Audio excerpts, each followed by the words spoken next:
Hello and welcome to this special live stream where today we're going to be discussing the end of Watchtower. How will it look like? And to help me talk about that, we have my dearest friend, Jake from Old Worldly, the Old Worldly channel. Jake, how are you? Are you ready to talk about the apocalyptic end for the Watchtower? I am the Great Awakening. No, I'm excited to talk about it. Yeah, absolutely, man. Thanks for having me. Thank you. Now, before we get into it, exactly like the end of Watchtower, we have a couple of things to take care about because I think a lot of people may remember that I got a copyright strike by Watchtower on my Right. annual meeting little live stream. I was taken down, and it got unceremoniously just like released last night. Last night I got an email from the for copyright thingy, and I was like, oh, not again. Like they Right. strike like a different one. But no, it was just hey, we checked everything and we released it. Have a good night. And Nice. it's pretty cool. But Now let's just say hello to everybody. To my the Belgian waffle. Hello, hi hello. Diana. Hi my little Pimo. Hi Lo. Let's do the look. Also in this live stream, as you may know, well I started to like give a little giveaway for this little Sparlock, which doesn't have arms or legs because it's Because look they were look decapitated no in battle. yes, of course. Look, all you have to do is just like pop them in, okay?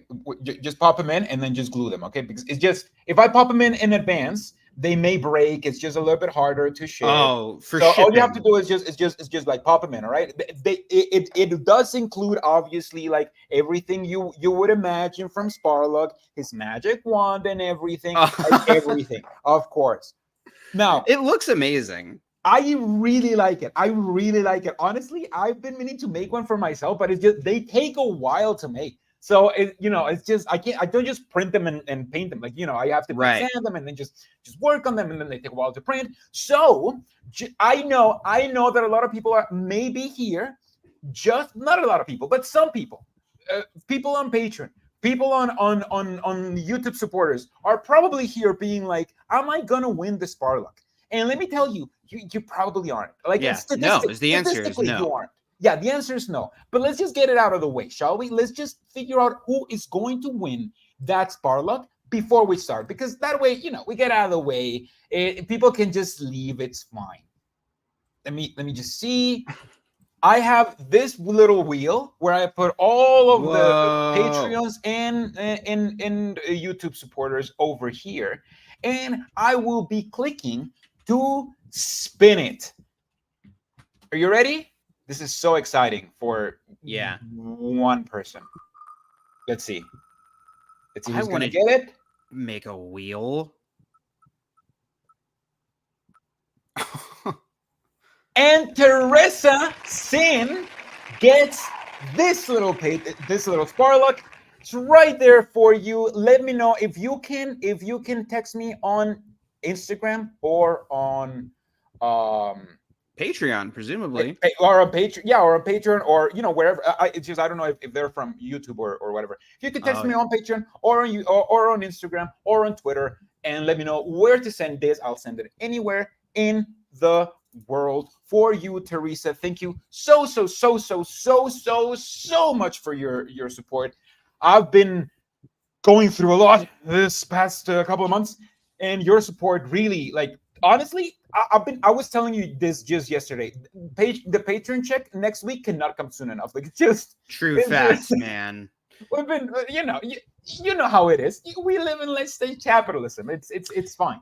And XJWs, we're starting from behind when we Yeah, leave, exactly. you know? We start, like, we have to start adulting like when we wake up, which is It's just true. I've been adulting for like a couple of years only, so it's just hard. So I want to just say, and obviously congratulations to Teresa, and whose last name I think really embodies the I love it. XJW community, which is Sin.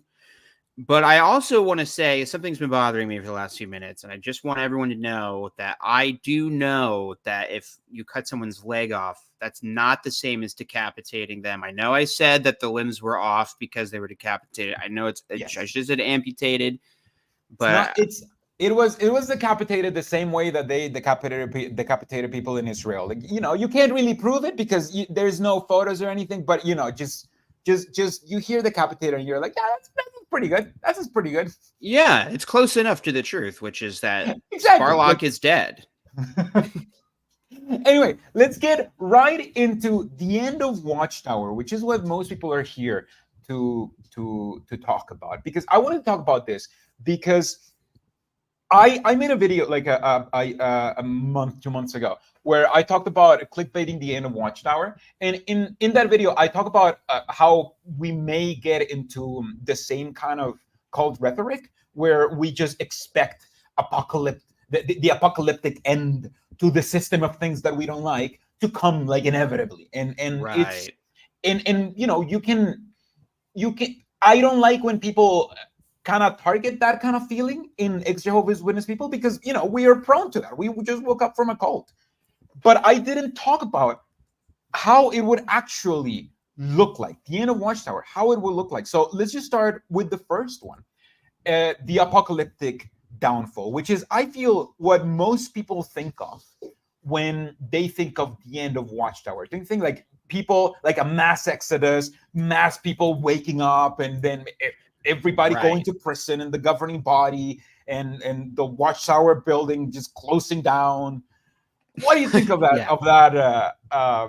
theory? Do you think is ridiculous, and why? No.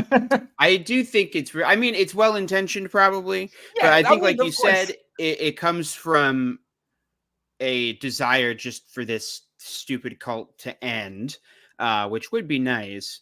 But I thought your video was really good because I think you're right.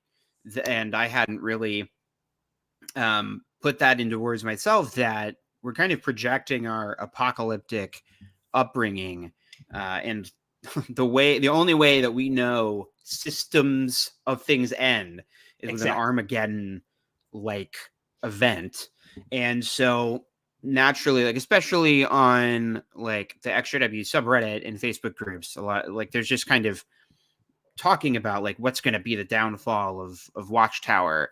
uh, and I don't think that any cults don't typically have some like external apocalyptic end. Like, they usually bring that apocalypse upon themselves, Exactly. um, through scary means, but usually not until they're much more centralized and small and isolated, which right now Watchtower is not. It's much more scattered around.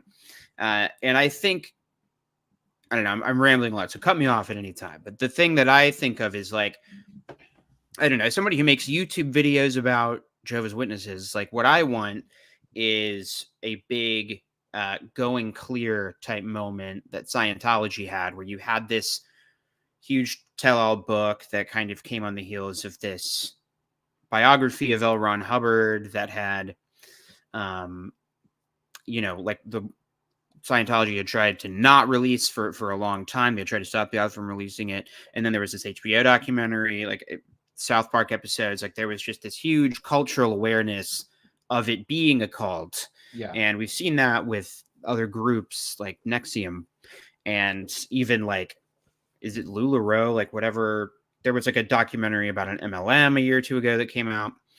But all of those groups still exist. Like, even Nexium still kind of exists, and Exactly. Scientology certainly still exists, even with all that blowback. So I don't think that, like, even the best case scenario in terms of like cultural awareness of the group isn't actually going to bring it down. It'll probably just, might chip away at membership. Yeah, I think the example of Scientology is perfect because you can't imagine a religion being dragged through the mud and being exposed more for the lie that it is than Scientology. And yet Scientology still around. Like they're still Scientologists, Or the even Catholic though, Church. yeah, the Catholic Church, same thing. It's a joke now that priest fiddle kids. It's a joke now. Everybody makes fun of it. The churches are still around. I just, for it to have an apocalyptic downfall, I feel like even if you like, the only way that you can have an apocalyptic downfall is to have multiple things happen, which are very Yeah. unlikely to happen. The first one will be to have the governing body face the consequences for their own actions, like in court, which Mm, would by itself, just that alone, is extremely hard. Like, it's just, especially in yeah. the United States, it's just not gonna happen. It's just not a realistic scenario. And then you would have to expose all of the beliefs that the Jehovah's Witnesses have, which unfortunately are far less interesting and more boring than the beliefs that Scientologists have. When you talk about like Xenu, or it does this God and all of this stuff, that shit is crazy. And then there's a whole bunch Yeah. of celebrities that believe in this shit. Come on, like, it's perfect for pop culture. What are they going to do with Jehovah's Witnesses? Are they going to be like, hey, they believe Armageddon's going to come because of this? Oh, if you look into the book of Revelation and you make this biblical math, and like, no, nobody's gonna care about that. South Park is never gonna do an episode on the Jehovah's Witnesses.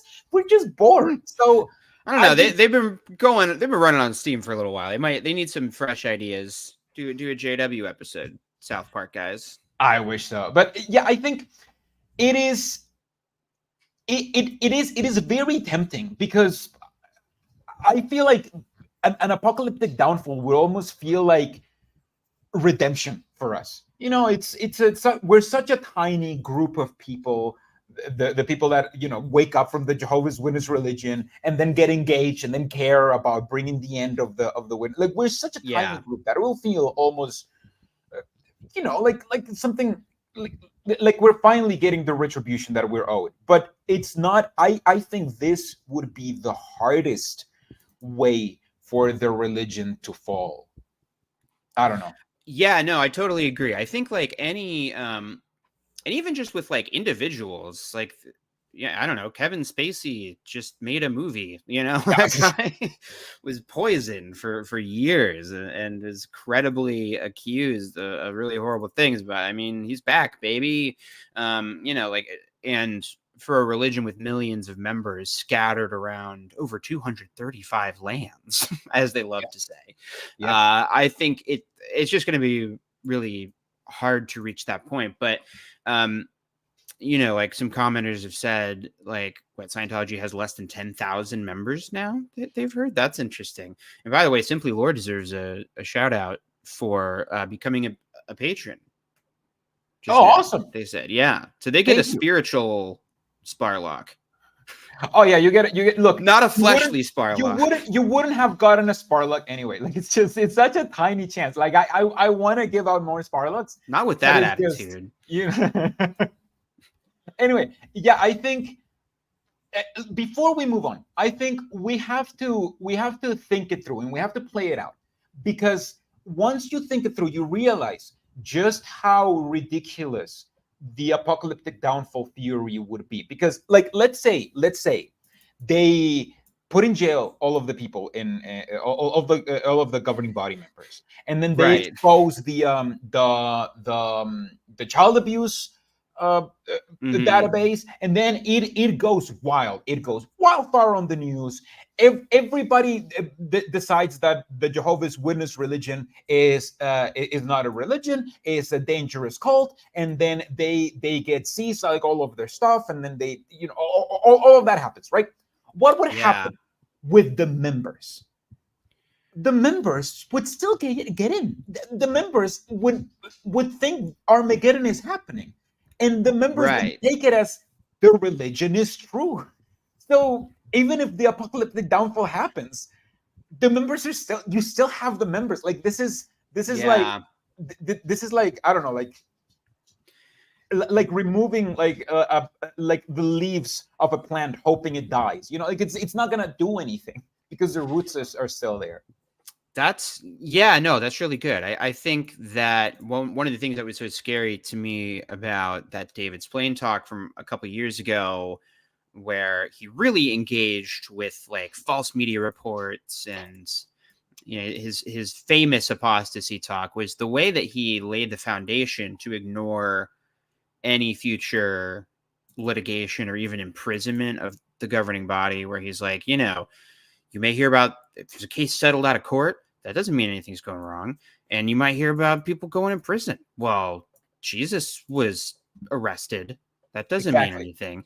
Exactly. That kind of language primes members to just disregard, and like in their own theology, the false imprisonment of the early leaders from what, like 1915 to 1919 or whatever those years were, them being released from prison in 1919 is part of their theology. That's like why 1919 is specific Yeah, one of the in their trumpets or theology. something. So like that's kind of already baked in a way.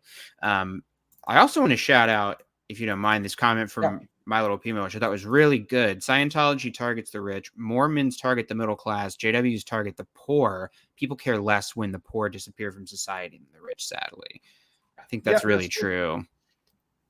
Now, do you have anything else to say about the apocalyptic downfall and how, it's the first idea that occurs to us, but it's probably not going to happen before we move on to the next one? The only thing I would say is like, anytime there's a new light or a new change, right now it's the ministry hours thing. Like, we're not reporting hours anymore. The question will come up in community posts, like, is this going to be the thing that wakes people up? And like, the reality is,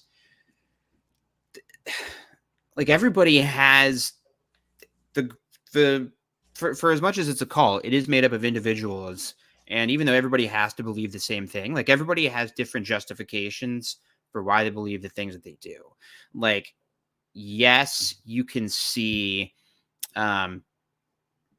marks, like when you look at graphs charting membership, you can see like maybe the overlapping generations thing caused an increase of people to leave. Yeah. Maybe this will too. But by and large, it's pretty unlikely that like one teaching or even a series of teachings would immediately cause a bunch of people to be like, no, because packaged with any change is the justification for why this change is okay and why you need to accept it and why you shouldn't leave because of it. Yeah.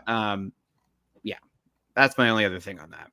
Yeah, no, I think, look, the apocalyptic downfall, I feel like we all believe that this is how the religion is gonna end at one point or another. Like, it's just how it works, because that's how we're primed to think of. But I think, just as we did with the religion, we have to think things through and think things realistically and be like, what would really happen? And I think the apocalyptic downfall, although like a very appealing choice, the more you think about it, the more you realize that it's not going to go down the way that we hope it's going to go down. Like, it's not like Yeah. they're gonna put David Splane in jail, and then people are gonna be like, oh my god, we were in a cult all this time. Like, they just, it's not how it's gonna go. Like, even if it happened, which is already very hard to happen, like, it's not gonna happen, even if it did happen. Yeah. So yeah, let's just move on to the next option, the second out of three options. Spoiler: there are three options, which is de-radicalization. Now, de-radicalization basically consists on the religion shaving everything away that makes them that makes them fit within the Byte model, that makes them fit as a high control religion, as a high control group, instead of Right. a religion.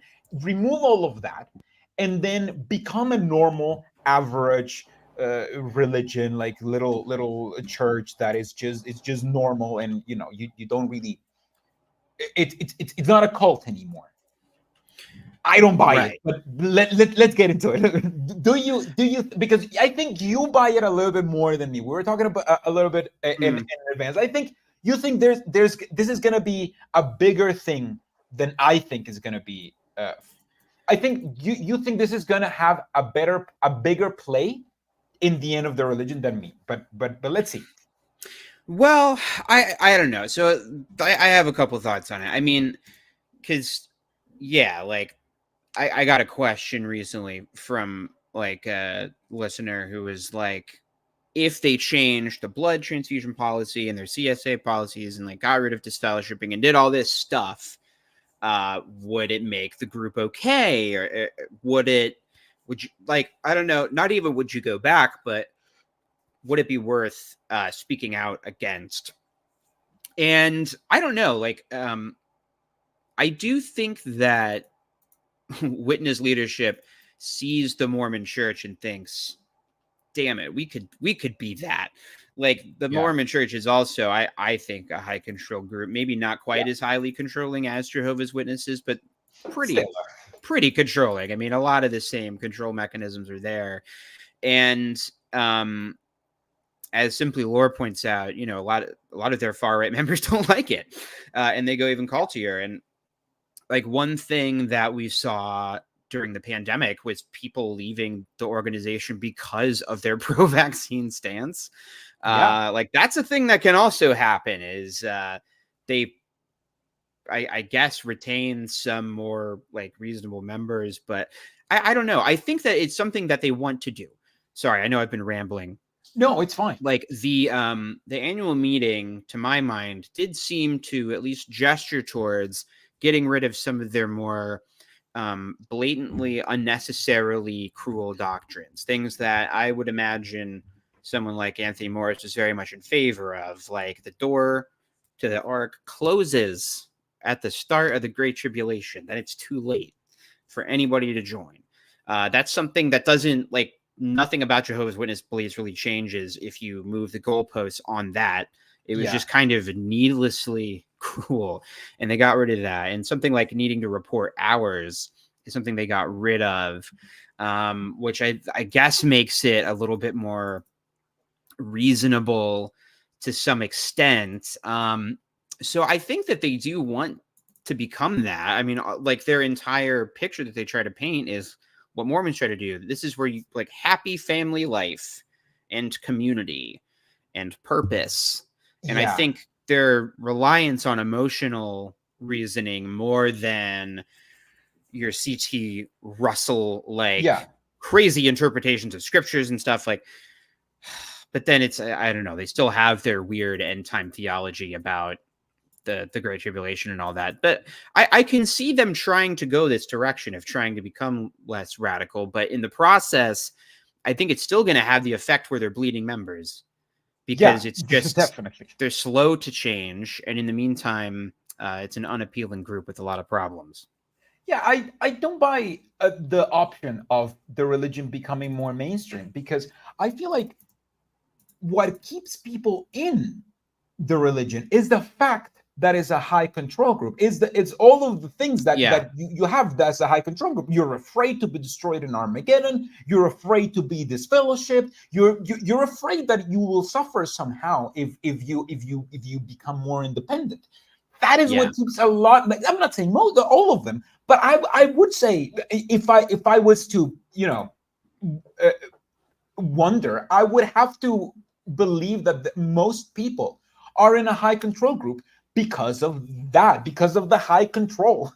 So if Yeah, the you fear of remove what the happens if you leave. exactly, if you remove that out of the high control group, then you no longer have a religion. I feel like the de-radicalization, as we were talking before, wouldn't necessarily work, because if you just de-radicalize them, then you don't have a religion anymore. You just have a group.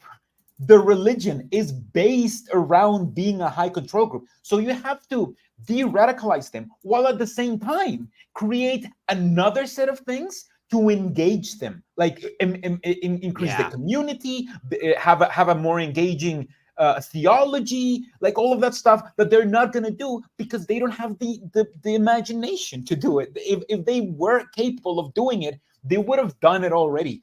So I feel like they would have to learn to re-engage in a separate way Jehovah's Witnesses, which they are already incapable of doing, just so they can de-radicalize. Because otherwise, if they just get rid of their beliefs that make them radical, then they get rid of all of their beliefs. Like, they don't have beliefs anymore. Yeah, I think you're right. You swayed me on this. Like, the like, from its inception, the whole point is we have the correct interpretation of what these Bible prophecies mean. Wouldn't Yes. you know it? They apply to us. Yes. And if you want to survive, you need to join our group. Now, like, if you get Otherwise, you rid won't of survive. that, if you get rid of the survival element of it, then you don't have anything. And I also think like the leadership has an incentive to perpetuate the way things are. Like, Ray Franz was one guy who was like, "Hey, I think we have some problems," and he got kicked out. In order for any real change to happen, it would take a plurality of the governing body members coming together and realizing, guys, we need to make some real changes. And there's true. not really any reason for that to happen because they have their own, material survival in mind. They want to be able to still afford their suits. They don't want to have to get a real job and work to afford a place to live. They want to be able to live on voluntary donations, and they want to be able to live on selling real estate that their members build for them for free. And they want to keep the system going that they've inherited. I think you're right. The only thing that they might change, and the only things that they ever do change, are the things that get them in legal trouble. But I don't know if you saw that document that leaked from Norway that witnesses published, just like this little pamphlet meant to try and reverse the decision in Norway since they've been demonetized. That's not the right word. The word demonetized. They've lost their charitable religious status or whatever. And, they're going to double down and fearmonger before they do anything. And even if Norway falls, they've got 234 other lands. Yeah, but I think you touched on a very important point, which is how the religion changes. The religion changes when the governing body decides the religion needs to change. So for de-radicalization, you would have to have a majority of those governing body members who got there because they're ultra indoctrinated. Yeah. And you would have to get them together to realize, we have to remove all of this doctrine that we've always believed in and that we are a part of. Like, because I've always believed that the governing body is also indoctrinated. So they would have to get rid of their most important doctrines, which means that at that point, like, they'd have to like wake up, right? Like, if you realize that you have bad things, that's when you wake up. If you realize that you have issues with something as important as the core doctrines. I think that my issue with the idea of them becoming more reasonable is that, yes, I think witnesses are a cult. And I think there are Christian religions that are not cults. But I think that any Christian religion that takes a literalistic view of the Bible is just inevitably going to fall into cult practices anyway, because you have to, if you take the Bible as literal history, then you have to reject all of modern science and geology and history. And you also have to believe that prophecy is a real thing and that Moses was a real guy who really existed, that the exile really happened. You have to, the flood, certainly, which sort of means you have to reject evolution. And you have to have all of these apologetics for like the misogynist verses in the Bible and like all of that stuff that makes a religion a bad religion. Like and like, I guess, like, what's the best case scenario there? That they just become more like Ken Ham or something like that? I don't think that's really, that seems like a lateral move, maybe. Exactly. I feel like they would like to become like Ken Ham. They would like to be that famous and that successful and that appealing, but they don't know. And that's the issue with de-radicalization, is that you can de-radicalize people when they're like Jehovah's Witnesses and they interpret the things the way that they interpret, like the way that you were talking about. They are the way that they are because they believe the Bible as a literal thing. Yeah. That is not a part of their necessarily of why they fit within the bite control model, like the bite model, Right. like that doesn't fit.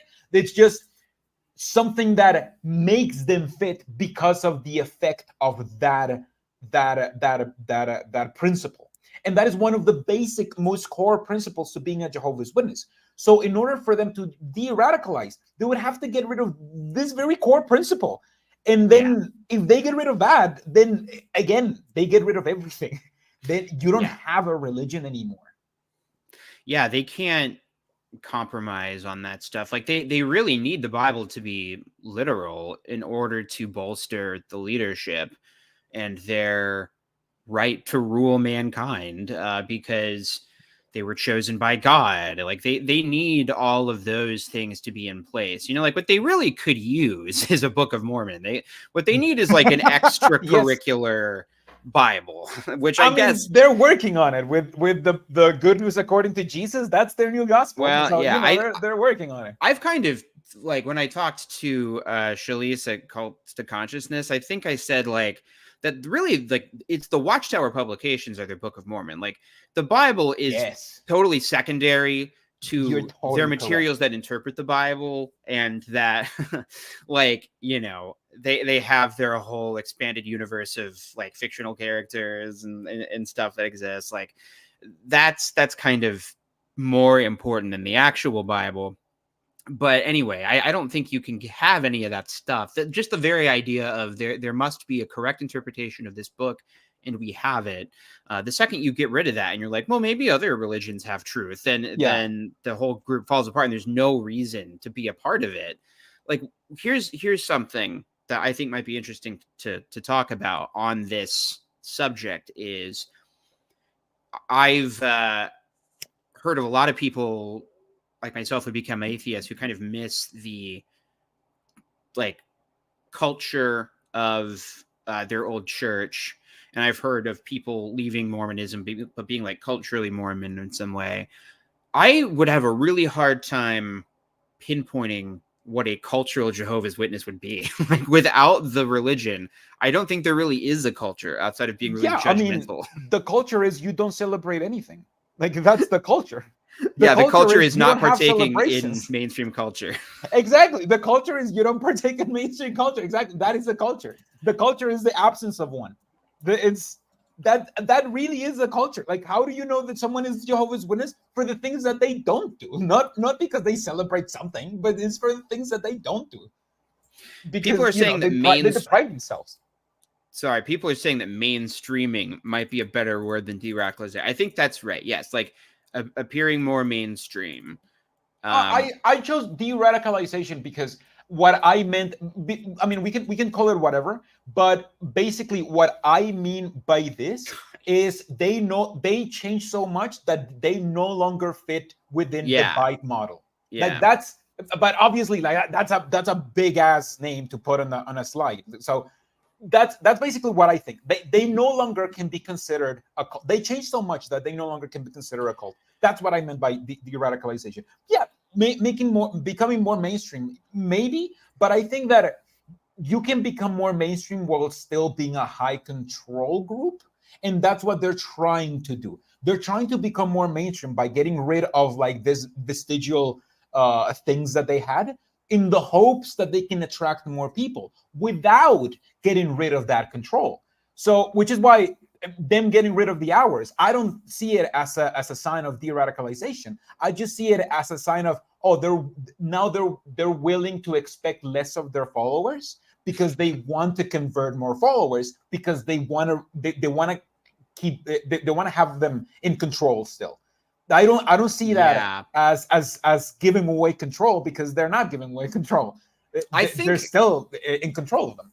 that the shifting away from hours, which is really interesting to try and figure out what their strategy is. Like, I think that they recognize that more hours is not equating to more baptisms, Oh yeah. and so their goal needs to be first and foremost retaining the members that they have. Yes. And one thing that would be really nice for members right now is if they don't feel extremely extra burdened by having to, get some mandated amount of hours to preach. But what they haven't gotten rid of is the necessity to preach. they still think you need to do that. You still need to go out and service. And there is still, going to be meetings for service. And you are still going to be surveilled by the elders and pioneers. And you're still going to be judged if you're not doing as much as other people, even though they say they don't want you to do that. Like they just still will. Yeah. So I think that they've made the bet that they can maintain the same level of control while not worrying specifically about the hours. But yeah, I don't think I don't even think that in and of itself gestures that big of a change for the organization. Yeah, I think Oh, they don't want to change or they don't want to track the hours that children work for free for them anymore because laws have changed. That's also yeah. interesting. I think, look, I think this getting rid of hours was simply a way to try to maintain control. They're losing control. They know that people aren't going out anymore. They know that people aren't reporting as many hours anymore. So they're like, fine. You don't want to report any more hours? Don't report any more hours. Just as long as you remain in our control, you don't have to report any more hours. Fine. So I feel like it's like bargaining for not losing control, which is why I don't buy when people say that this is a try to make them less radical, because they're still radical. Like, I feel like this was only done because they're losing control and they want to keep control. So for them to de-radicalize, they'd have to give up control over their members, so they're not a high control group anymore. Which is, I've never seen the religion do that, like not even one time. Yeah. Okay. So I have one stray thought on the hours thing before we move on. Oh yes, please. To the next slide, please. Because I just haven't known where to talk about this particular tangent that's been in my head. But dump it here, like so, we're the okay. toilet. Get ready to experience a hot dump on the stream.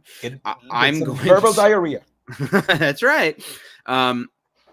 So the hours thing is particularly interesting to me because like James Penton, the historian who wrote that Jehovah's Witnesses in Canada thing that was sort of like sanctioned by Watchtower, but not officially a Watchtower publication. Now he's, considered an apostate, wrote Apocalypse Delayed. And I don't remember the title of it, but like Jehovah's Witnesses or I think it's just called Jehovah's Witnesses in the Third Reich. One of his things, like if you've ever heard interviews with him, one of the things that caused him to wake up, because he's still a Christian Bible-y guy, was just realizing like the complete lack of any scriptural basis for the way Jehovah's Witnesses went about the ministry, like from their interpretation of what house to house meant to tracking hours. Yeah. And it made me think of, Ray Franz, one of the big sections, because I've been rereading Crisis of Conscience. He spends all this time talking about how their interpretation of the faithful and discreet slave just didn't make any sense. Because, of course, when he was alive, and I think James Penton is still alive, so I'm not trying to imply that they're changing things because he's dead or something. But like when Ray Franz was alive, the teaching was that the faithful and discreet slave encompassed all anointed Christians, but that the faithful, like the governing body, was just like the head of all anointed Christians or whatever. And then after Ray Franz died, like the next year, they changed it to something that Ray Franz agreed with. And, James Penton is getting up in years. and I think that there is, I don't know, like they've won, like there are people since the 80s or 70s who have known that their 607 teaching is wrong. And I think that they do just hang on to these things until enough of the older generation dies where they can justify changing it. Like, I think they know that overwhelmingly their younger members are going to be very much, and not even like young, but just younger than Stephen Lett, are going to appreciate the hour changes. But I think they wait until a lot of these older people die so that I don't know. That's my interpretation. Like, apostates have brought up for decades that their hour requirement makes absolutely no sense. It's not based in scripture. They've known this forever, but they're just now changing it. Yeah, I mean, very often it's like, it's like a very common criticism of their religion is, Show me where in the Bible it says that you have to spend at least 10 hours a month to be a good Jehovah's Witness. Like that Yep. was a very obvious and common criticism that you can no longer fire against the witnesses. But yeah, you're right, because they usually wait until the people who believe in that part of the doctrine dies, because as I've explained, and I had to research a lot on why they started to record hours, and they started to record hours because back when they were selling books and all of that stuff. That was the point. Time is money. Exactly, time is money. They were selling books door to door because people used to sell books door to door. So obviously, it was like a job. Like you had to spend a minimum amount of time working at that job because they made money, and then they stopped selling books. They stopped making money out of that, but they had to wait 30 years. Yeah. 30 years after it became completely useless to remove it. After once they realized that most of the Jehovah's Witnesses weren't doing it anymore, so they weren't gonna have any blowback because they weren't doing it anymore. So yeah, they're very reactive. So that's really good. That's a really good take. I'm glad I have it. I'm glad that take from you is in my channel and not in your channel, which is Thank you. You have awesome. exclusive rights to my take. yes, I'll profit the heck out of that. So yeah, No. that's why I just don't buy that de-radicalization would happen. I don't see the religion becoming more mainstream, because if the religion became more mainstream, they would have to not just get rid of all of the actually, before we move on, let's just list the things that they would have to get rid of Oh yeah. for them to no longer fit, a high control group. They would have to get rid of, you know what? Can I write? Oh no, I ruined it. Nobody Can saw I? that. Don't worry. I'll just create a new blank document. Oh, I thought you were going to put up the wheel again. Oh, I wish. Like, which doctrine do they need to change? Yes, which Blood document? policy. All right, which document? Let's just put them over here. Nice. just Love just so we this. have like a nice list, so we see if the radicalization would really happen. Like they'd have to get rid of this fellowshipping. What else? Yeah, yeah. And you guys can help us on the chat. Yeah, mainstreaming. So if we're thinking about like what would make them more socially acceptable as a group, that would move them from definitely a cult to just annoying Christians. Yeah.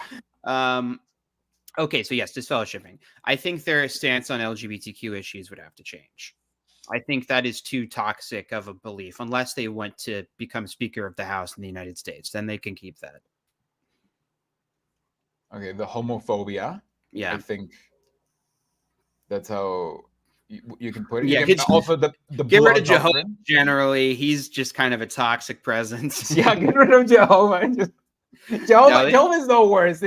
He's always the worst. we'll give them Jehovah as a treat. They can have a little Jehovah as a treat. Yeah, the blood They have to get doctrine I rid of the think is blood huge. doctrine. They have to get rid of well, CSA cases, which would have to get rid of how would you I how almost would wonder if you it would be like they would have to mandatory reporting like in all cases. Like they can't have any loopholes for mandatory yeah, reporting. they would have to get rid of non-mandatory reporting. Jehovah at home.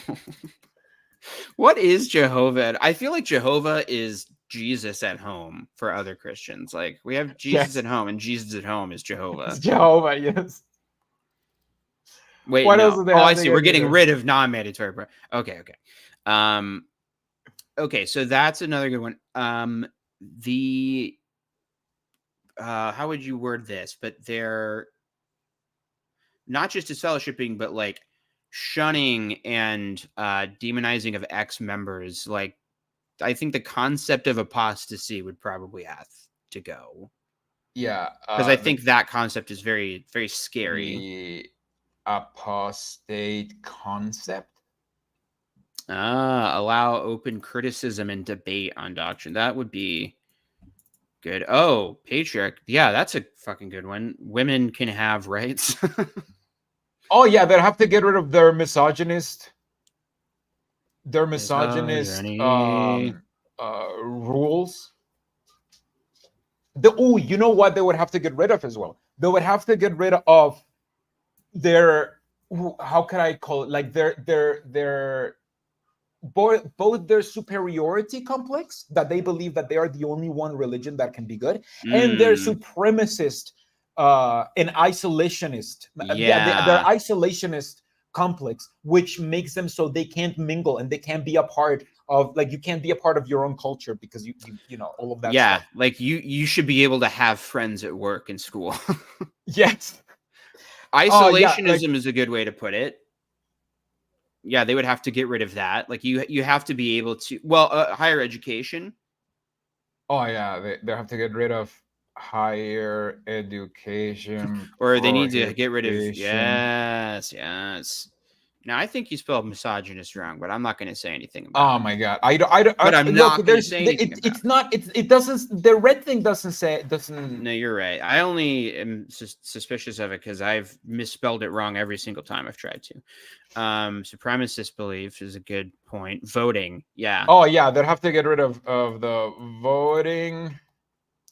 People are saying holidays, which is a good point. Like holidays need to be optional. Yeah, yeah, I they'd think have to that's get a rid really of. big one culturally. Like as soon as you tell people like you can't celebrate Christmas, people are like, what the fuck are you talking about? We have, look, we have right now. We can keep Holophobia. going.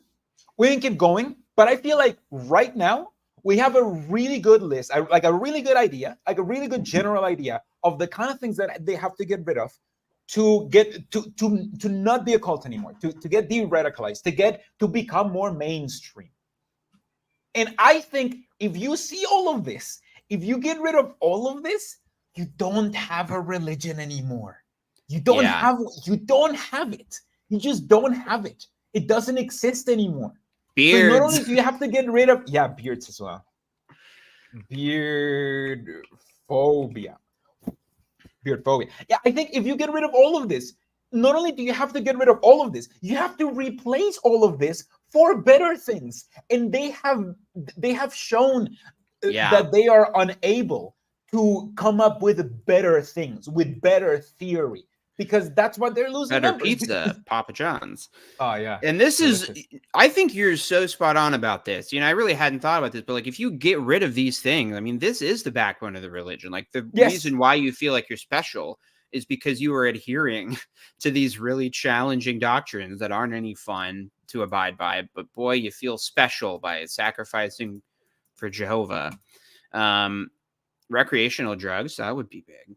Yeah, Um, and there's so many in the comments, there's so many good ones, like they think they're special, like modesty rules, the flag salute, like all of these things that there's, we can probably, like, frame them they're probably just symptoms, like of a bigger thing, but I don't even know how to write them on a list, like it's just so many things that they have to get rid of that make them who they are, that I don't even know how to express them, because they're just so many tiny little different things where it's impossible. Once you try to list them, you realize that they'd have to get rid of everything that makes them a Jehovah's Witness. They would have yeah. to.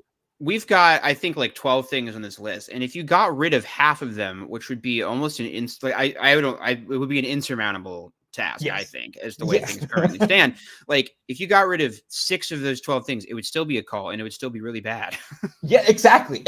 You'd have to, even if you got rid of half of them, it would still be a high control group. Like it Yeah, wouldn't be a normal religion, and it would be unrecognizable from the current religion. It's just, it is too big of a leap, especially in the way that they make decisions, which is the governing body has to, like, can you imagine the governing body getting rid of all of this? How? When? It's yeah. impossible. At least right now, it just would be impossible. So, God, you wanted to say something? No, well, I was gonna make a stupid comment, which is like, it did. You know how there was all those articles for a while that were like, millennials are ruining the paper towel industry because they don't buy Oh paper yes. towels anymore. I feel like there should be an article like, Jehovah's Witnesses are ruining the razor industry. This is based on Drench's comment. Or I'm like, it would be amazing if they started allowing beards in the United States and suddenly like Harry's razors just had 3 million sales the next day, or maybe it would be the opposite. Wait, I think it would be the opposite. They would be selling less razors. Yes. These companies don't know that like 85% of their clientele are like witnesses and Yeah, Mormons. Jehovah's Witnesses and Mormon, like they're the only ones who are still shaving. I Well, and me, Shield because Society I can't said, grow a beard, but I don't really. It is very terrible. I hate the fact that you are shaved mm, because you have the option to have a beard, and mm. then you choose not to have a beard, I just and moved I'm it to the like, top of my you head. dick. I'm still immodest by witness standard. I don't know. I've just been liking the look, and I at work, I work in sterile processing a lot, and Oh they make you yeah, wear a beard cover, and it's very hot and itchy, and so it just became like it's not worth it. It's kind of hard to maintain a beard. yeah. Well, I'd like to know that Don't then. You're not So missing out, Danny. sure, I guess. It's hard. It's a hard knock life. Anyway, let's move on to the last item on the list, which nobody has ever seen because I didn't click on it by accident. Because you don't have to think, oh, that means that the religion is never going to end. Because if it's never going to end like this, it's never going to end. No, no, no, no. The religion is going to end. Because the last one is, I feel, the most realistic way that the religion is going to end. And that is apathy, Yeah. specifically apathy from the members. The religion can end. Not only can the religion end if they put everyone in jail who's in charge of the religion. Not only can it end Right. if they get rid of the doctrine. It can end if the people that the religion is built on simply decide that the religion is no longer for them, and they just no longer care because they realize that that is not the truth, or because they simply just don't care enough to keep going to the meetings and all of that stuff. So what do you think? How do you think that option would play out, the option of apathy, and what do you think the likelihood is that will happen? Yeah, I think that this is like, typically cults die a slow death. I've actually had a spicy video take. I'm just gonna wait until 2025 to release just in case, but like I think you see it right now, like with the, oh wow, Clara Wells says what a load of rubbish this all is. Not Surely not Oh, us. We're not the load of rubbish. I hope she means us, and I hope this is a Jehovah's Witness, because I love to talk to Jehovah's Witnesses in the channel. If Call it's a Jehovah's in. Witness, please let us know. Let us know what we got wrong, because I would absolutely love to know. Everybody, be kind. We are kind to Jehovah's Witness in the chat. So if this is a Jehovah's Witness, please be kind to them. We are all on our path. Unless Clara Wells is, actually means what a load of rubbish the Jehovah's Witnesses are. Which, yeah, Right. Good point. We might have yeah. just dogpiled a comedy I for just get absolutely no excited reason. because sometimes I see a Jehovah's, I think I see a Jehovah's Witness. I always engage with them, and I always try to talk Yeah. to them, because you never know, Yeah. No. So anyway, what I was saying was like an interesting thing's been happening in the U.S. like with the MAGA movement, because January 6th was kind of a failed prophecy. Like that was supposed to be like for QAnon. Yeah. That was kind of supposed to be the storm. That was supposed to be their Armageddon event. But it didn't work. And Joe Biden's the president. So what you've seen since then, like even though their leader, who is Trump, that's who they see as their savior. Like there's been lots of opportunities for another January 6th. Like there's been a lot of court cases they could have showed up at, but they don't. They don't show up. There hasn't been that kind of really passionate like insurrectionist vibe, and I think it's because of a certain level of apathy. Like if you ask people, they'll say that they believe it just as strongly, but like the crowds aren't as big at rallies, and they're not turning up in support the way they used to. Yeah. And I've found that interesting to track because I think we've kind of seen the same thing since the Zoom era and COVID times have ended with Jehovah's Witnesses, where you see, witnesses never said it was Armageddon, that it was the start of the Great Tribulation, but they did their last of the last days thing. And I like, even as somebody who was Pimo at the time, I was like, well, damn, if Armageddon's going to happen anytime, kind of feels like it's going to happen now. And then it didn't.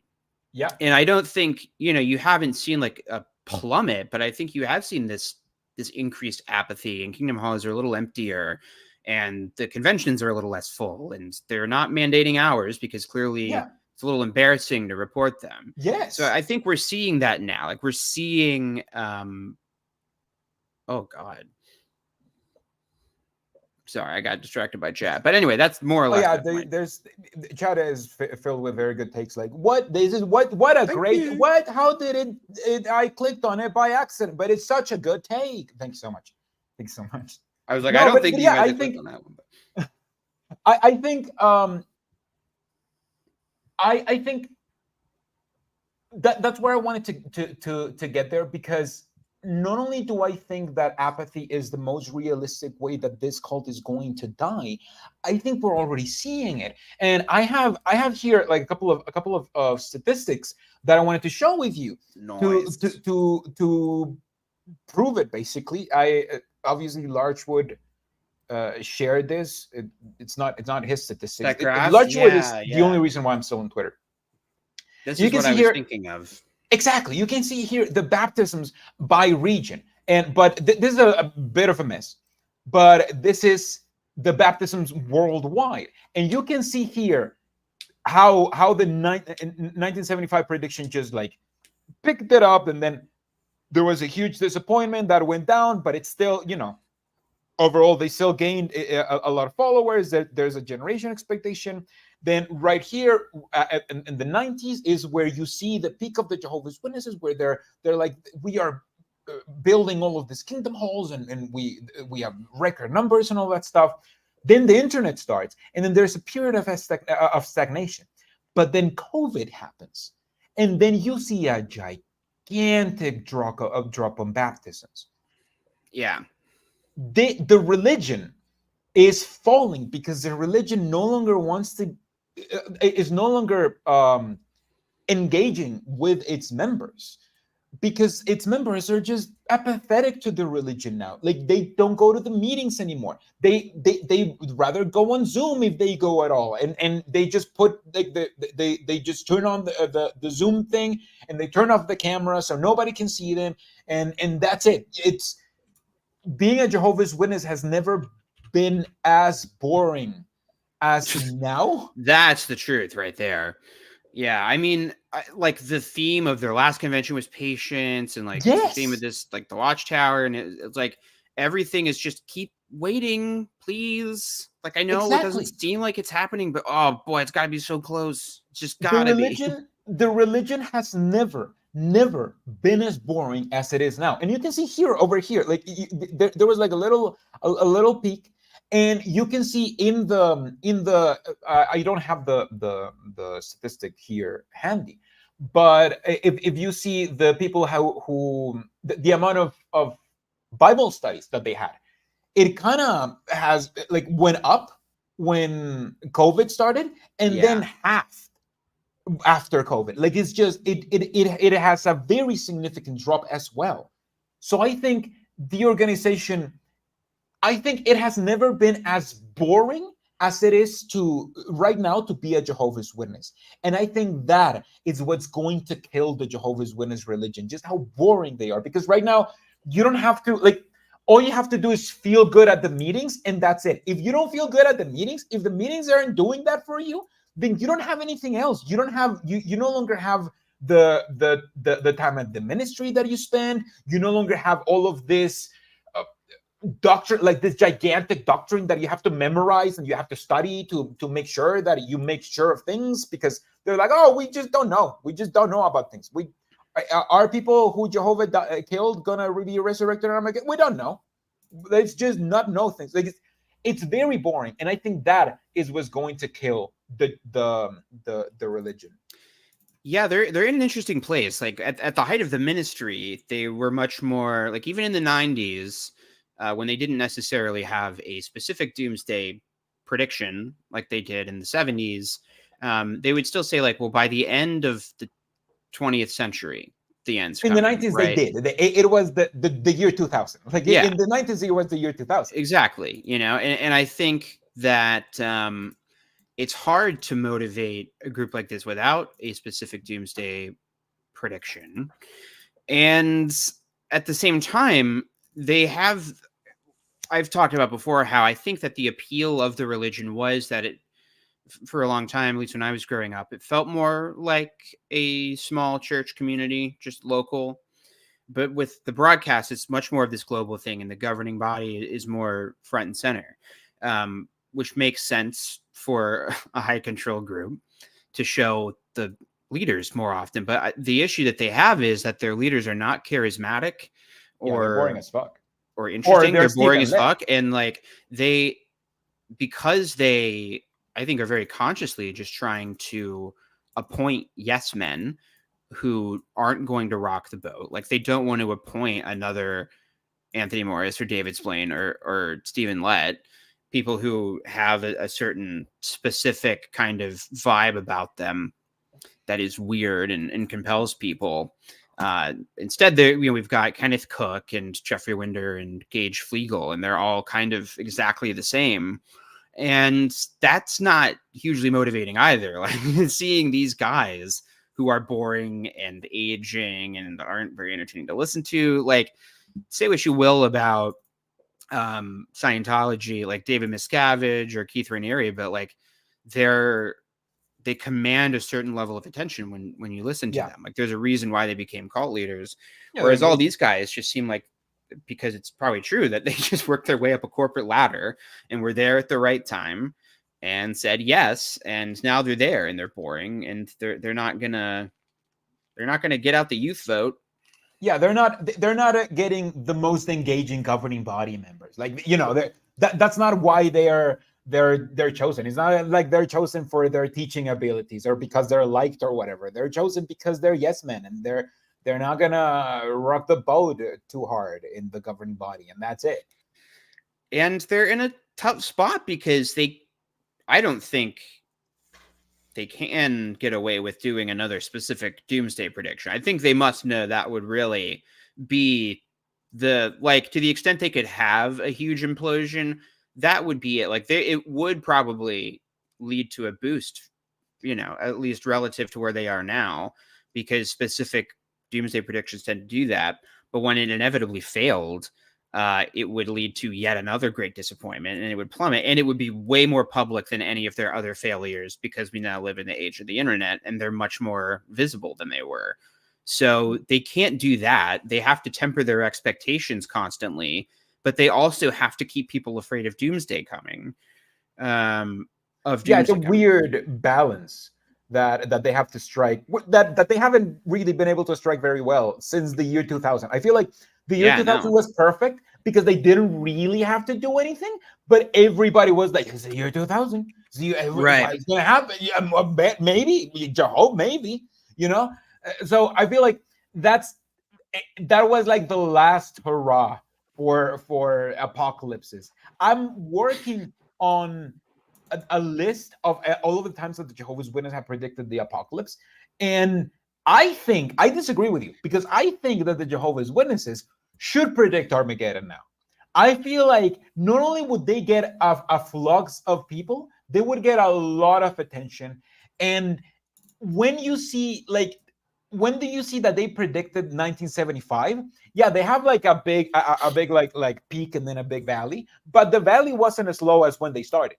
So I Yeah. feel like, yeah, you're going to gain a lot and then you're going to lose a lot, but you're probably not going to lose more than the ones you gain. Maybe. I mean, it's the only way that they have that they can grow at this point. So I say either predict Armageddon or die. That's the only two options for this cult, which is kind of I have a pitch difficult to for see. them that I think they kind of tiptoe around, but All right. I think if they this is a half-formed take that I've never said out loud, so I don't know if it'll hold up. But I think that there is something to be said for. Thank you, Letitia. I want to. Sorry, my brain just died. Clyde Bell said, sadly, 9/11 brought them more time. That's true. Oh yeah, Absolutely. That bought him another decade of like, well, something's got to happen. 9/11. I feel that's why they stagnated. I feel that's why they stagnated in the early 2000s. My spicy take. I think that there is a market for people who are, let's say, like MAGA friendly in the evangelical movement, who, you know, like just like evangelicals generally. But I think there is, and I don't know, I've heard experts talk about this on podcasts, so who knows what that's worth. But I think that there is a bit of malaise among people that their church has become politicized, and that church isn't an escape away from politics, but just another place where they, you know, hear about politics. And people are disillusioned with, you know, both political parties in the US. And I think that if Watchtower leaned into their apolitical stance more and being like, you can retain all of your cultural conservative values, you know, you can think that gay people are bad and trans people are bad, and you can believe in the Bible and think that you should wait until you're married to have sex, but also we're staying out of all this political BS. I think that is a compelling pitch to a lot of like evangelical types who are maybe bored with like Trumpism, but want the church still. But they're not maybe they're not Jesus-y enough for those people. But I think if they leaned into that message and leaned into more of their thing where they're going on AM radio shows, they might have something. There's a demographic of people there. You think? Because I don't think so. I think you don't think so. No, I think that even if there's a demographic of people, like the religion is so unappealing, like so deeply unappealing, that it won't convert anybody. Like it just so unappealing nowadays. They've gotten rid of all of the things that were cool about the religion. It was the religion that was going to save you from the next Armageddon, and we haven't had a really good Armageddon in years now. So like since you know, I feel like 2012 was the last time that we had like a really good Armageddon year. And then yeah, because of like anymore. The Mayans. Exactly. Yeah. Like I feel like in the year 2000s, like we were thinking about Armageddon a lot. We were always thinking about that, and we had all of these predictions for Armageddon, and it was like hip. It was like the thing that the thing to do, right? But we haven't had that. Like we moved on. We don't think about Armageddon because we know that Armageddon is the death of capitalism. You know, it's upon us right now. That the Armageddon is now. Like we know how it's going to play out, so we don't need anybody else to play out. I think this is really good. It is good. Thank you so much. Thank you so much for the donation. Those puns are just wonderful. I don't know. I think another issue that they have is that they're so anti military and so anti like they're not the like American exceptionalism as a religion that the Mormons have. They don't have that. Yeah. Like Mormons are very like tied in the mythology of America. And they're not like America weeaboos. Yeah. Like witnesses have that in the sense that true worship was rediscovered in America, but it's not. Yeah, but they don't make it like their thing is that they're global. You know, they're a global organization. Yeah, like that's their twist. They're not America simps. Like they really aren't. So it's true, and it's not where they're seeing the most growth. So I'm probably wrong. So anyway, let's close this by. I want to close this by asking you, how do you see the religion ending? If you condense everything, you condense what we've learned so far. How do you see this religion? What have we learned today, and class? when do you see this religion ending? That's very important because everything has an end, You including want this me religion. to make a doomsday prediction. Make the doomsday prediction, and that way, when your doomsday prediction fails, your subscribers will leave, and then I'll have Then you'll get them. I'll just predict the Armageddon for them like later. So you guys, And it is so many. have it. Yes. You'll be overflowing Yeah. with Perfect. subscribers after That's that. awesome. Okay, so let me really try and put some thought into this. I think that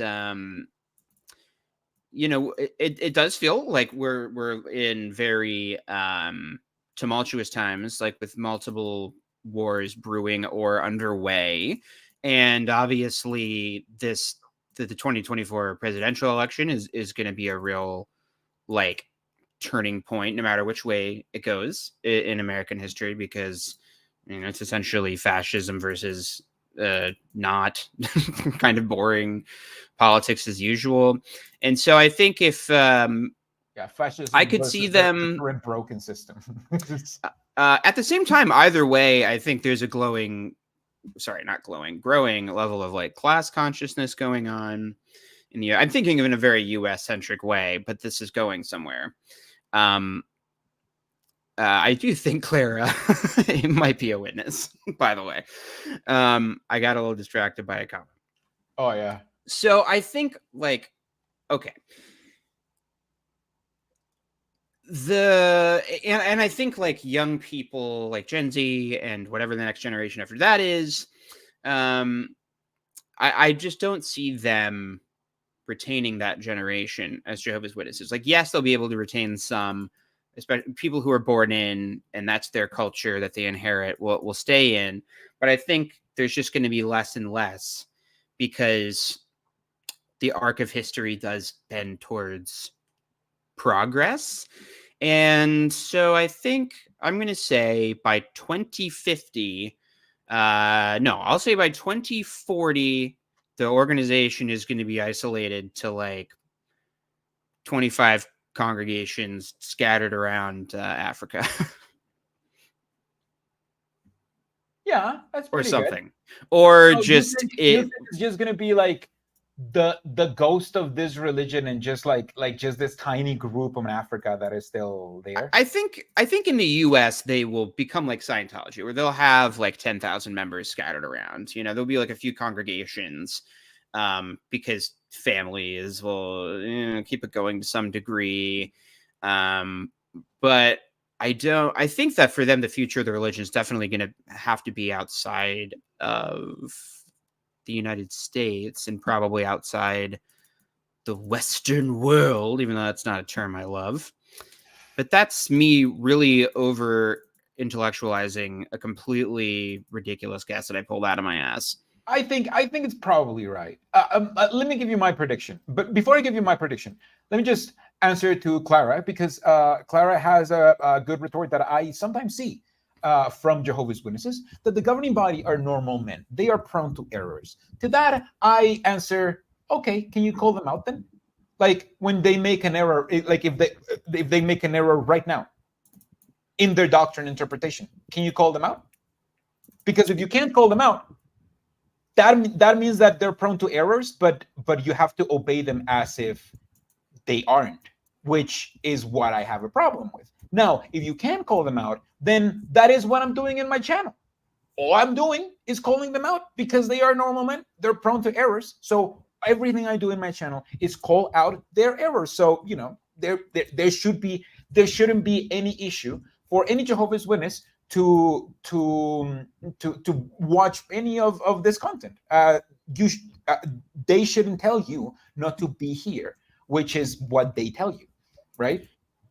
Yeah, like to be clear to Clara, my family are all still witnesses, and I love them very much, and know that they're well-intentioned people. Like me and Danny Yes. on our channels both criticize like leadership decisions and stuff because they do have an outsized amount of power. Like I'm sure Clara has now heard about the change in ministry hours because that was on the website. That's announced at the annual meeting, along with a bunch of other changes to their doctrine, such as how the Great Tribulation is going to play out. So from one day to the next, the governing body can post an update on the website, and all of a sudden, your entire belief system is different. That thing, like the day before, ministry hours were critically important, and if you didn't turn in hours, you would get in trouble. The next day, there's an update on the website, and all of a sudden, you don't turn in hours anymore. That means that they are more than just a few men taking the lead. They have an outsized level of influence on the way you live your life, and that's not healthy. Like what Danny was saying. If they really are imperfect men, which of course they say all the time, but what would happen if you went to a meeting and you raised your hand and you said, "Here's what I disagree on the governing body about"? Like, you're going to get counseled afterward because you're not allowed to do that. Exactly. And that's why we talk about it, being a cult. Yeah, that's why whenever somebody tells me that the governing body is not infallible and that's why that they're prone to errors, I'm like, yeah, that's why I have my channel, because I call them out. I wanted to bring back this one change, because what was the change that I wanted to bring? Because you touch on several things, but The Great Tribulation stuff. Was it one that happened at the annual meeting, or? Yeah, I can't remember what happened in the annual meeting. Anyway, but I've smoked already a blunt. I didn't know that I was going to be engaging with somebody. If I did, then I wouldn't have smoked anything. He just thought he was going to be dealing with me. Exactly, and you're already high, so. But yeah, not true. This is literally just nicotine. But yeah, look, Clara, the only thing that oh yeah, this is what I wanted to talk about. The governing body made something apostate into the concept of the religion, because I have a video where I talk about how unbiblical it is to ask members to report time. And if you had watched that by the time that it came out, the governing body would have labeled that as apostate. But if you watch it now, you'd be like, yeah, of course it's unbiblical. This is obvious. Like, you would be forced to agree with me. So I feel like that is the issue that I have with the religion, that they tell you that they are fallible, they can make mistakes, but you can never call them out on them. You're supposed to obey those mistakes, and then just why? What for? Where in the Bible does it say that you have to obey men when you know that they are prone to making mistakes? Anyway, I don't know if Clara's still here, but I'm just talking in case a Jehovah's Witness ever sees this. I don't have an issue with Jehovah's Witnesses. I always try to engage with Jehovah's Witnesses. Yeah. And I hope that people in the chat they've been very nice to Jehovah's Witnesses. Please be nice to Jehovah's Witnesses. Remember, we were once a Jehovah's Witness too. So be the kind of person that you would have liked to find when you were waking up. Yeah, everybody here was in your exact same place at some point. So hopefully we came off as respectful. And if Clara ends up watching this back or anything, the internet is the internet. You're gonna get people who are kind of like mean and weird to you, but there are people who are understanding. And so don't if you see comments online about Jehovah's Witnesses that are seem unfair, or if people are mean to you, don't take that as like representative of everybody who leaves the organization, because everybody's just people. Yeah, not everybody who leaves the organization is angry. Yeah. Some people just left the organization. Clara, that's so nice that you're still here. It's great to share ideas. We can still have fun, even though we don't agree on everything. Thank you so much for having that I love that take. I would love if your religion had that take as well. That is all I'm going to say. I would love if your religion was more like you. If your religion was more like you, I would have fewer issues with your religion. So thank you so much for being in the chat. And again, I hope that we can all be kind and nice to Clara, because we've got nothing but kindness from her. Now, let me answer, just to close this. Let me answer with how I think the end of this religion is going to come. Yeah, Sorry, do you sorry, I want to should take have this? teed that up for you. Let's get your prediction on No, the it's fine. record. It's fine. I think we forgot because we very rarely get to engage with the Jehovah's Witnesses, so we get Oh very yeah, excited. no, I get it. Everything has to Anyway, stop. yeah. So I think the end of this religion, not only is it realistic to expect, but it's already happening. The end of this religion is going to come by the members becoming less and less and less engaged in the increasingly boring religion. The religion has to have this balance in between control and freedom, because if they exert too much control, they're going to lose too many, but if they exert too little control, then they're going to lose too many as well. They have to Yeah. exert like a perfect balance of control that I don't think they've been able to exert since the 90s. I think that they've been increasingly worse at exerting that level of control, and they have no new ideas. There are no new ideas about the Great Tribulation, no new ideas on newer interpretations, no new ideas on when Armageddon is going to come. There's nothing in this religion for a Jehovah's Witness to grab onto, but the doctrine of wait on Jehovah, be patient and wait on Jehovah, and that is increasingly a less engaging reason for most Jehovah's Witnesses to remain a Jehovah's Witness. So I think this religion is going to end. So I think you said 2050, right? I think I ended by saying like 2040. I think that was my final 2040. answer. Okay. The religion's going to end in 2041. No, it's just I'm just gonna one up you. No, I think this religion would have fewer than 100,000 followers by the year 2045. I think that by the year 2045, it would have fewer than 100,000 followers. It would have probably just a handful of branches, like maybe 2 or 3 branches. And most of them are just going to be studios where they still make propaganda, and they still take the increasingly diminishing money that their increasingly diminishing population of believers give them. That is what I think is going to happen, because unfortunately the religion has moved away from making money out of their content. When this religion started, that was the point of the religion. The point of the religion is I make a lot of books, you read a lot of books, you buy all of these books, and then you believe in this shit. And then if you believe in all of the books that you've bought and read, then you can be part of the religion. But by that time, you've already spent the money, right? Mm-hmm. Now the religion is not like that. The religion is not selling you a pitch to become part of the Jehovah's Witness. The religion isn't making money anymore. The religion is only making money out of real estate and out of their followers. And once those two fail, either of them fail, either of them have, they're going to be in extreme danger. And I think we're already seeing that. So I think this religion is gonna be is oh, I'll give you another prediction. I think this religion is going to be half its size, and this is spicier. This is spicier. I think the religion is going to be half its size in 5 years.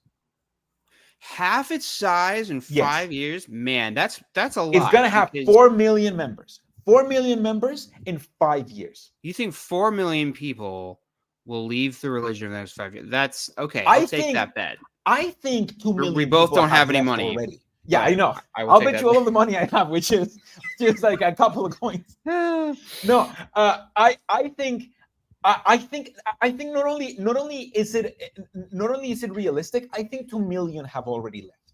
I think by their own, if their metrics were consistent, they would have to admit that 2 million have left already, based on the status of the Kingdom Hall attendance, based on the status of based on everything. Like I have friends who I talk to, and for instance, like before in our congregation, there were like several congregations because we had a duplex Kingdom Hall. So we were several congregations. There were like 4 congregations for one kingdom hall, 4 congregations for the other kingdom hall. Right now, there are like 3 congregations for the duplex kingdom hall because they've merged all of them so Yeah. much. So I think they're already losing a lot of members. So yeah, 4 million members in 5 years, I think it's conservative. I think it's I reachable. think you're being radical and outrageous and insane. No, I don't know about that. Here's the thing though. Like 8 million is a lot of people. The thing that I think about like apathy though, because I think that is the right way to look at it. It's not like, not only, you're right, like there's not a lot keeping them there, like it's boring and there's not necessarily anything, motivating them to be super evangelical about it like they may have been in the past. But they also 8.7, okay, This is the number that I'm thinking of, just FYI. but they also, like, people are going to hedge their bets. Like, it's Pascal's wager. I think most people who have spent the majority of their life in the organization are going to kind of engage with the sunk cost fallacy and just stick around, just because now at this point in their life, this is their whole social structure. They're kind of chilling either way. Interesting. Claire says, I don't believe in PIMOs. You're either fully in or fully out. I mean, it's just not true, though. Like, for a couple of years, I didn't believe in it, but I pretended like I did. Like, there were times when I went up and gave talks on stage and said things I didn't believe in because I was too afraid to, step down as a ministerial servant or whatever. And that is just because I think it takes your brain a while to sort everything out. So there really are people, and like there are elders who leak stuff, like who go to elders meetings and give talks on conventions, but I they mean, don't you actually can believe watch the annual meeting right now in like both of our channels. I think you have a video on the annual meeting as well. You can watch it, Right. But you can't watch it in jw.org yet because it hasn't been properly published. It was leaked. So yeah, there are PIMOs that those do exist. Otherwise, we would have half of the things to talk about. It's true. I just wanted to say, thank you so much for the donation. Our parents will say, the rest will fall off. Yes, they can always explain it away. But you can only explain it away so many times. And I feel like by one point, you just don't care. If you don't have a date of Armageddon coming, if nothing of in the religion really engages with you anymore, I think they just you won't care. You won't care that much. So I think they're getting ready right now, and this is a really good take as well. They don't have 8 million to begin with. That's not true. They have inflated the numbers. I think they've always inflated the numbers, but I think they can only inflate the numbers so much. Like they can only skew the numbers so much, but it always has to be based on the real numbers, right? But it can only be skewed so much. They're counting a lot of kids, that's for sure. Exactly. They're counting attendance. They can count like a lot of things, but I feel like they're getting ready to admit that they're losing followers. I think they're getting ready, and maybe they're like, this is a sign of the end. This is a sign of the love cooling down among everybody in the congregation. So this is the sign. Yeah, they can. I think they're getting ready of that. They're getting ready to admit that they're losing members. Like I think this "we're no longer counting time" thing was like the last ditch attempt to be like, okay, we please stop bleeding members. But if they keep bleeding members, they will have no more other choice than to admit it sooner or later. Thank you so much, Sarah Naylor. This is gonna be my tacos. Very nice. Anyway, so this is how the end of jw.org will look like. What do you guys think? Let us know in the comments. You can find Jake in the Altworldly channel. Jake, of course, you have to gain. I'll give you some of my followers because obviously, to your tiny channel. It's a communist situation where we're spreading the wealth is a strong word, but spreading the followers. Yeah, so people can obviously find you at Outwardly. You're gonna be streaming tomorrow. If people are gonna be are gonna watch that, at what time are you gonna Oh be streaming? yeah, And tell us what you're gonna be talking about, because obviously a lot okay. of people here wanna hear it. But At 12:30, I think, p.m. EST, I'm going to be talking, I believe, with Ron Pomo about the updates in Norway and New Zealand. So New Zealand kind of has this Royal Commission thing going on. They're investigating systemic abuse in religions and institutions, and Watchtower has tried to weasel out of that and do the thing they always do, where they say that, oh, we don't have Sunday school, so this doesn't apply to us. But they lost that appeal, and now it appears it's going to move forward. And then there's this interesting document that was leaked on the XRW subreddit that we might talk about regarding Norway. And I've also been editing an awkward silent supercut for the 2023 annual meeting all day. That's how I've spent my Saturday, just giggling to myself. hey, nice. That's very nice. So that also might be a thing. Awesome. So yeah, that I can't wait for that. I hope you get around to that video that you were gonna watch last weekend, the culty video where they talk about, what is it, their new Armageddon prediction or something like that. I can't remember. I didn't. Oh yeah, there's also just a lot of videos I have to talk about that I haven't talked about yet. So that's definitely a thing. And I haven't talked with the new publication, but you did, oh yeah, so I don't have to. Anyway. Well, thank you so much, and thank you so much, everybody. Thank you so much for loving our live streams. I hope you guys learned something. I think these debates are really good to have, because we very rarely get to have like a realistic debate of, okay, is the religion gonna end? How is it gonna end? And I feel like having realistic expectations can help us know what to do. Because if you know that the religion is going to end soon, or if it's already ending and it's ending through apathy, maybe you have an idea for a video that can wake up people using that apathy, or like you can use that to your advantage in any way you want. And I hope that you remember that, not just because the religion feels like it's going to be here forever, but it's not, though. Every religion has a start and an end, especially religions like these. This religion is going to end one day. It's just a matter of time, and I think it's going to end within our lifetimes. So we won't have to wait around for a long time. Let's just let's not get cancer or anything, because man, I'm damn, yeah, true. Let's just end it like that. Like, just yeah, don't get cancer. Yeah, don't get cancer, guys. Goodbye. Don't die, please, if you can help it.